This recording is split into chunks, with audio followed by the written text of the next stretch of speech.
So right now the cows are making their way up here and just kind of slowly grazing along the way, taking it easy. Got their water up here. This is the pasture we were on probably about 50 days ago. That would have been the last time that they grazed this grass here. So this is the winter rye. You can see it's nice and thick, especially here in the front. We have a little bit better soil here.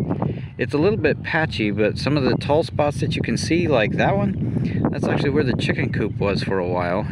And then there's a couple more. There's one right there. So we're gonna graze this again over, it'll probably take us, almost a month. Not quite. We'll see how quickly it goes. And we will adjust it a little bit as we go. But I wanted to show you this before shot so you can see this is what we're starting with. And then we'll look at the entire pasture to see what it looks like after we're finished. So one of the steers just got here. He's very excited. So notice how he's only eating the tips off the grass. That's what they prefer. They just like to eat that very top part. That's the tastiest. And so I have to actually let them on here. They'll probably be on here right around 12 hours or so, and then we'll open up. I have a divider right there. That one cuts it off, and then we'll take that out tomorrow morning. It's very easy, and then they'll be over there. That way in the evening when we come out to move them, we have a little bit more time. It's usually more relaxed, and we'll actually have to build another strip over there with another fence. So it takes a little bit more time to move them in the evenings. So this works really well to put them on this side in the evening and then that side in the morning with that divider, and then we'll just graze this entire pasture going across there, morning, evening, morning, evening.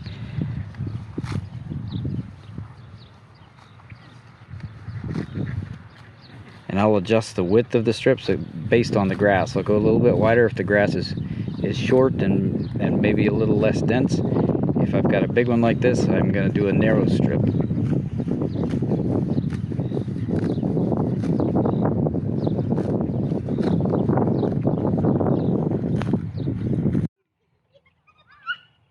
Okay folks, here we are 24 hours later.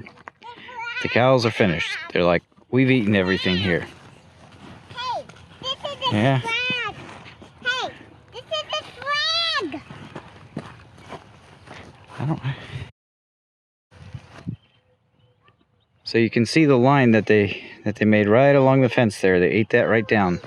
So most of the grass here is about 4 to 6 inches tall. This is good. This is going to come back very quickly. They ate it down pretty evenly.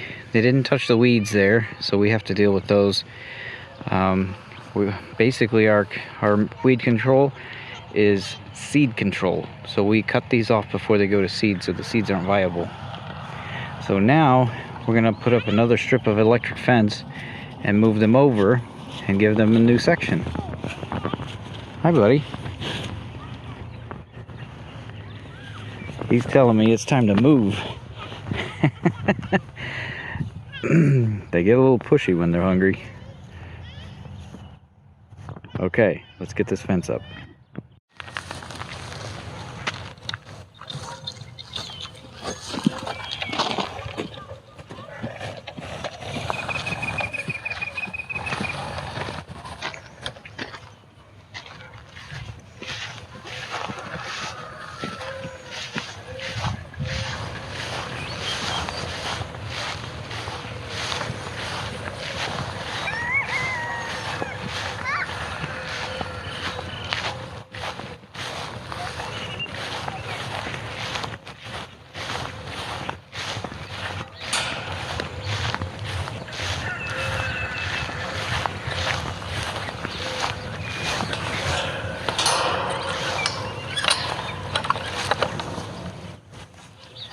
Okay, the strip is up for the next day. We'll put one subdivision across there, open that end up, they'll come over here, and they'll be happy, and we're happy.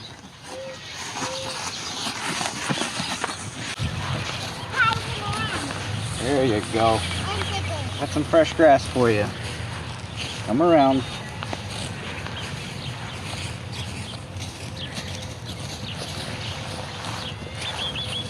There you go. All right.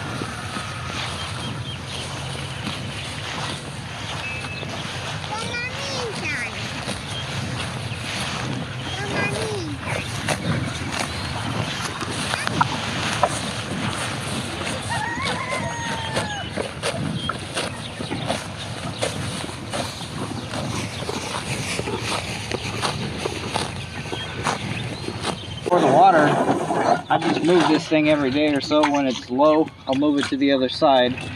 That way I can get it for the next one.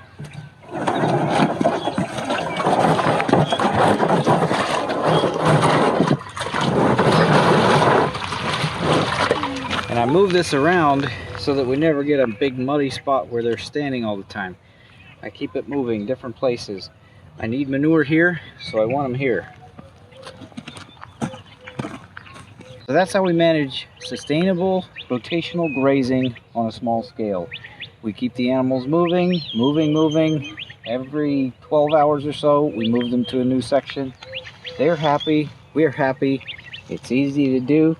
We don't have to mow this because they do a great job. They take it right down. They have fresh green grass all the time. Very, very happy animals. This is the pasture the cows just came off of. So they were here probably a week and a half ago. And so I wanted to show you one of the reasons that rotational grazing like this works. So if you see the grass, this is a pretty poor soil here. The grass is not real excited about it. But if you see that spot right there, nice and green. That spot, nice and green.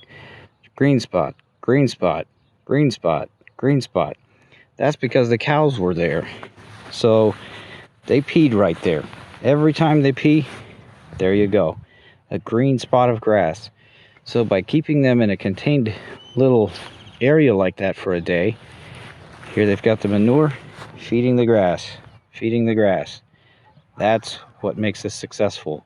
There you can see all the fertilizer got spread out nicely. So if I just let them roam all over, it would take them maybe 2 years to get this kind of concentration. But this way, I can have them on here for, like on this little section, they were just on here for maybe a day. And they did this, they ate it down to about 2 inches. They ate it a little closer than I would have liked, but the grass actually does, it does like to be grazed. It does well coming back. So they were literally here just a couple days ago. They had eaten this all down, and you can see how the grass is coming back pretty quickly. Nice tall grass. The thistles are coming back too, but that's okay. They like those as well. So that's what small-scale rotational grazing will do.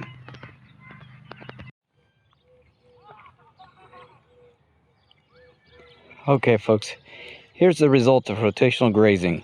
5 days ago, those cows were right here. This grass is now 6 to 8 inches tall again, this ryegrass. Winter rye, or I should say annual rye. It is almost ready to be grazed again, and here they are working on the next strip. Now if you'll notice, as we get closer, the grass gets shorter and shorter. So here we're down to an average of about 3 to 5 inches. In addition, the really tall grass that you see right there is a result of the work the chickens did back when we had a few more of them. So they were there for quite a while. I think it was maybe a week, and they fertilized that grass and it went crazy. So now the cows are here about a month later, actually almost 2 months, about 2 months later. The cows are here and they are cleaning it up, trimming it down. This is what rotational grazing can do for you. You've got the cows and the chickens and the ducks over there. Got the cows right here. They maintain the pastures. These pastures are essentially self-fertilizing. All we need is sun and rain, and we're good to go. There you have it, folks. You can graze on a small scale with a couple of cows. in a sustainable rotational grazing system. So there you have it. Saving Miller out.